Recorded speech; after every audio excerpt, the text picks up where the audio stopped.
Hello everybody and welcome back to another video on the Currency Keeps channel. Today we're going to be talking about the Susan B. Anthony dollar.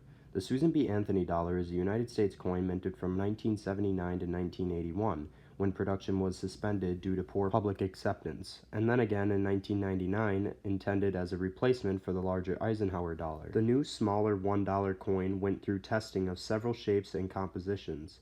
The mint conducted experiments involving 8, 10, 11, and 13-sided coins, but it was decided that the dollar would be round, as costly modifications would be required to update vending machinery to accept other shapes. Instead, the bill prescribed an 11-sided inner border, which was intended to aid identification by sight and by feel for the visually handicapped. The mass of the coin is 8.1 grams, 0.260 troy ounces. The diameter is 26.5 millimeters, 1.04 inches, and the thickness is 2 millimeters, 0.08 inches. The edge has 150 reeds, and the coin is made of 75% copper, 25% nickel, clad to pure copper core. The front design is a right-facing profile of Susan B. Anthony. The reverse is an eagle clutching a laurel branch in its talons, displayed over a landscape of the moon, based on the Apollo 11 mission insignia. Frank Gasparro began work on his Susan B. Anthony design in June 1978. Before the legislation was authorized by Congress, he enlisted the help of a friend in conducting research on Anthony, which he felt was necessary before creating the design. He referenced approximately 6 different images while creating the portrait of Anthony, but it was based largely on just 2. Gasparro created several different designs before receiving final approval. One of his portraits, depicting Anthony at age 28, was shown to Anthony's great-niece, Susan B. Anthony III, who rejected it on grounds that it unnecessarily prettified her great-aunt, and she criticized another design depicting Anthony at age 84, which she believed made her appear too old. Gasparro made several alterations with the intent to depict her at age 50, at the peak of her influence as a social reformer, but no photographs of Anthony during that period are known to exist. He eventually received approval after modification, later stating in his belief that he had accurately portrayed Anthony. Initially, Gasparro expected that Congress would retain his soaring eagle reverse design to accommodate the Susan B. Anthony obverse. However, a late amendment introduced by Utah Senator Jake Garn altered the legislation to maintain the Apollo 11 design in use on the Eisenhower dollar reverse. The bill was approved by Congress and signed into law by President Jimmy Carter on October 10, 1978. The production of Eisenhower dollars ceased during that year. After he signed the bill into law, Carter issued a statement saying in part that he was confident that this act and the new dollar would substantially improve our coinage system as well as cutting government coin production costs. He went on to declare his approval of the decision to depict Anthony on the coins. The original design for the smaller dollar coin depicts an allegorical representation of liberty on the obverse, but organizations and individuals in Congress called the coin to depict a real woman.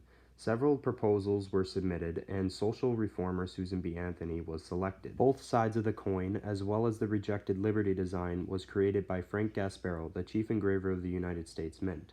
The first Susan B. Anthony dollars were struck at the Philadelphia Mint on December 13, 1978. First strikes at Denver and San Francisco mints followed on January 9, 1979, and January 29th, respectively. Mint officials feared that the coins would be hoarded up upon release, so they offered the creation of a stockpile consisting of 50 million coins prior to the release date in July 1979. The dollars all bore a mint mark denoting their place of origin: P for Philadelphia Mint, D for Denver Mint, and S for San Francisco Mint.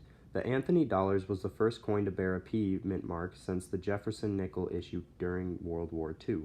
Other coins struck there were left with no mint mark to note their place of origin.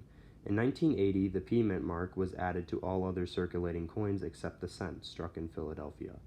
1.5 billion coins were struck in anticipation of considerable public demand, but the Anthony dollar was poorly received, in part because of the confusion caused by its similarity in size and metallic composition to the quarter. At the close of production, because of the public receiving the coin poorly, this resulted in a surplus of 520 million coins in 1981.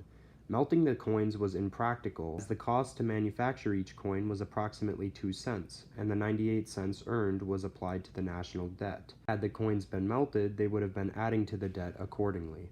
The coins were placed in government storage to be dispensed as needed. When the Baltimore Metro subway link opened in 1984, it used the Susan B. Anthony dollar coins as tokens of which to buy tickets. It became the largest single user of the Susan B. Anthony dollar coins in its history. Despite its poor reception, the coins eventually began seeing use in vending machines and mass transit systems, depleting the surplus by the late 1990s. In 1997, Congress passed a law authorizing the mintage of a new gold-colored $1 coin depicting Sacagawea, but production could not begin quickly enough to meet demand. As a stopgap measure, until the new Sacagawea dollar could be issued, the Anthony dollar were struck again in 1999. After the 18-year hiatus, the series was retired the following year. Special coins for sale to collectors were struck in proof finish through the run of the Susan B. Anthony dollar. Most circulation strikes remained in government stockpiles for several years after minting, so many of the coins are available in uncirculated grades, and the premium over face value is minimal. However, some dates and mint mark varieties are relatively valuable. The 1871 coins, having been issued only to collectors, are valued above the other circulating strikes. In addition, a well-known variety of the 1979 circulation strikes, on which the date appears nearer to the rim, commands a higher price than the regular issue. Some 1979 and 1981 proofs bear a mint mark which was applied to the coinage dies with a different punch, causing them to have a more legible appearance. They are considered scarce and are valued considerably higher than normal proofs of the series. Not one of the favorite United States coins, but still a part of its history. That's going to wrap it up for this video. If you enjoyed, be sure to like and catch us on the next video for some more currency you should keep.